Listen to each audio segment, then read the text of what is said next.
So we are at Toy Fair London 2024 at London Olympia. We're going to do one side of the show to the other. I'm not entirely sure I've done this with Toy Fair before. Let's give it a go. So we start with Rubies and all their costumes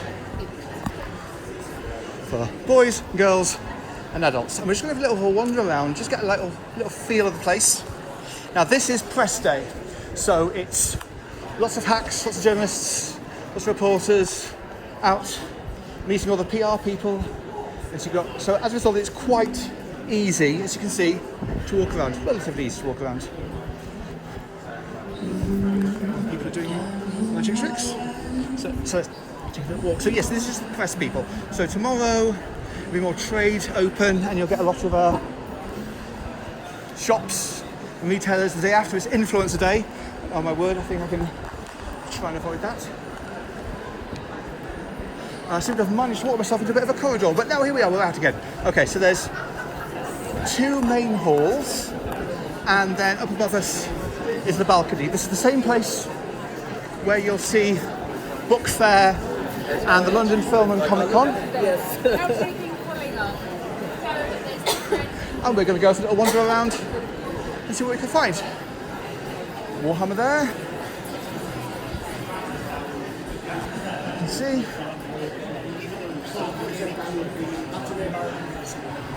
Now some stuff, even though this is a press day, some things are still verboten from our press coverage. So there will be some no photography here moments, and I will do my best to not get anywhere near them.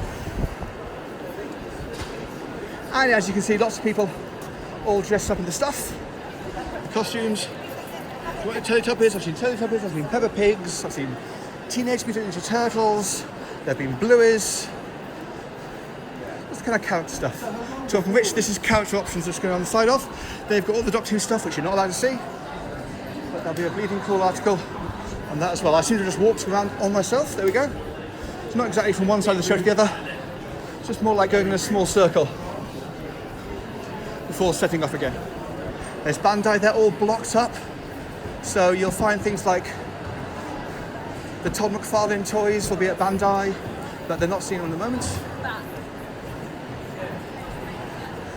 But if you do stop there, you can see a few things there, yeah, a little bit. So, like I say, this year there's a lot of blinds, there's a lot of frosted windows, that kind of stuff.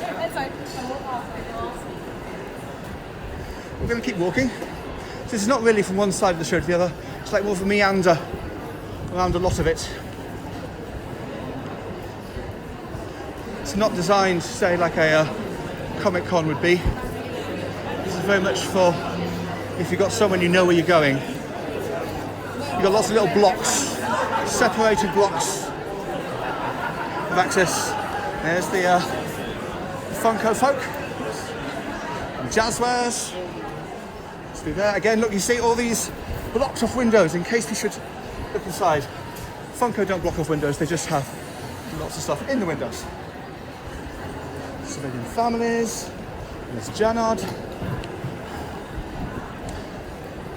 It's a bit more like it. Okay, we're opening up a bit more now.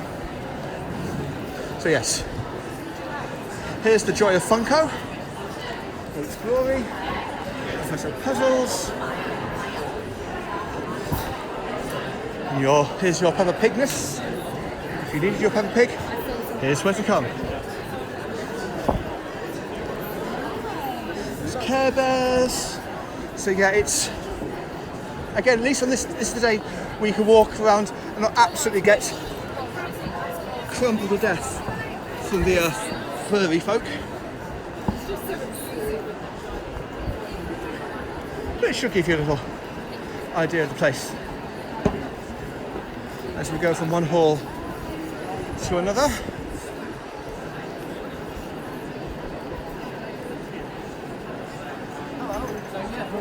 You guys. So yeah, it's big. Just to say, it's big. There's a lot of it. There's a Dark Horse up there.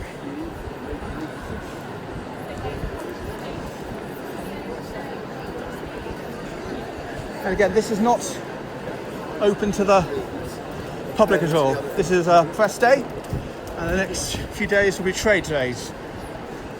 And yes, influencer day.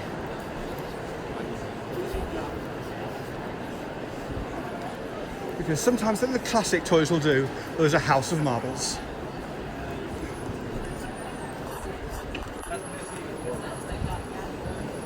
It is. Right, let's cut through. More stuff here. But I think we're going to go up the stairs. The staircase is calling. So I'm going to answer it. So you can see up at the top as well. And there's a whole other, there's like all the way around both these halls. And then there's another section to the side that's like basically just for Lego. Let's see. Let's rise up. No one else is going. And I have to say there's also a very nice press room, which kind of beats all the press rooms I'll ever find at any comic convention. So there's that. Always Beanie Babies, always. Let's keep walking. Quick distribution there. It's big folk. And you also can get as well as looking at all the, there's the Hatchet board games there. All rather wonderful. You also get a little look down on everyone there. As long as I'm missing anyone there. DKB. More people. Monster High there. Now I'll probably be here for all 3 days. I'm mostly hiding in the press room. So if you do somehow find your way to Toy Fair London 2024, do pop up and say hi. I'm more than happy to say hi. Although, like, I can come out of the press room. It has been done. In fact, I'm doing it right now.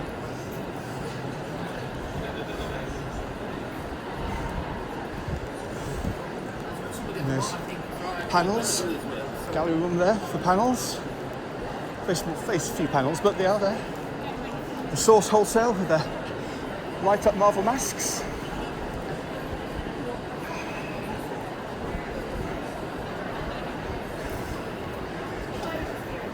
Now, yes, it would be true.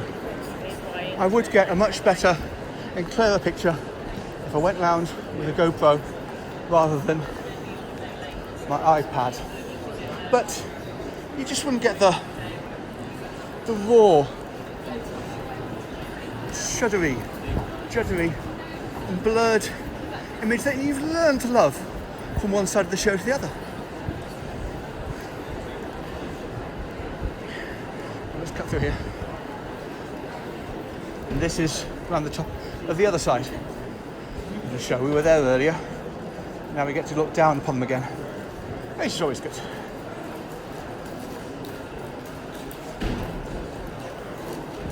There's a press office there, which I always like to see. I'll be popping in there a little bit later.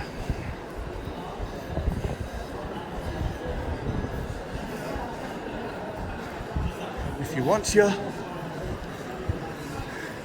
Harry Potter clothing, it's slightly off brand, that's where you go.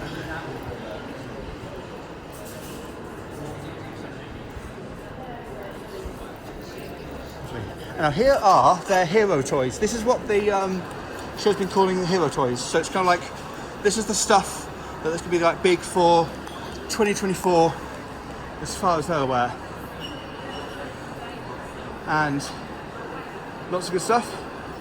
Some of it, they've said there's a focus on affordability. Trying to make sure there's something affordable in a cost of living crisis. However, saying that, the Rubik's 50th anniversary retro cube is like 70 quid, so I'm not entirely sure everything is in that spirit. There we go. There's the Heroes pony. Right. See there, that's where Bandai was before. And this is stuff that they won't let you see if you're down there because of all the you can see it from up here. I mean, not really, but you can get a vague glimpse which only entices you even more. See, are you enticed? I think you're enticed. I'm definitely enticed. Look at that. And I think the McFarlane stuff. Oh, there we are. There's a little bit of McFarlane right there. Let's zoom in, shall we? There we are. No idea what any of that is, but it's there. Okay, now maybe having a proper camera might be a good idea.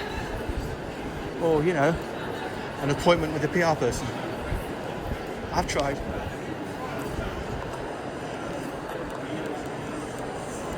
These are lovely.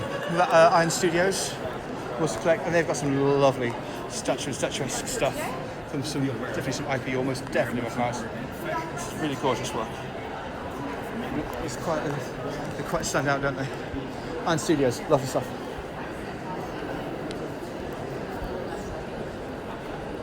So I think this is kind of a bit like where we came in, just over here. Well, I came in upstairs at least. I'm wondering if we should wander around elsewhere. Yeah, I think we could keep going. There's a few other things we haven't quite seen yet, so why not?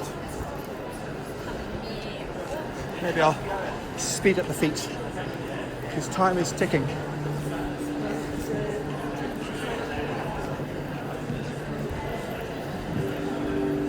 Definitely past the too long for TikTok. I have to split this into 2 parts moment. But if you're watching on YouTube, well then you're fine, aren't you? Keep going forever.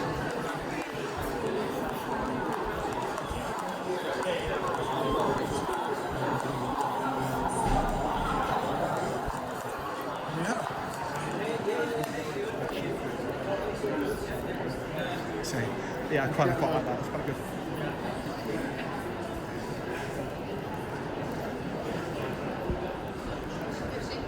So there we kind of are. I think I'm managed to miss the Lego on the way. They're here somewhere, not entirely sure where. Let me find them earlier. But at least let's give you a bit of a flavour. This is most definitely for Bleeding Cool. One side of the show, it's the other. From London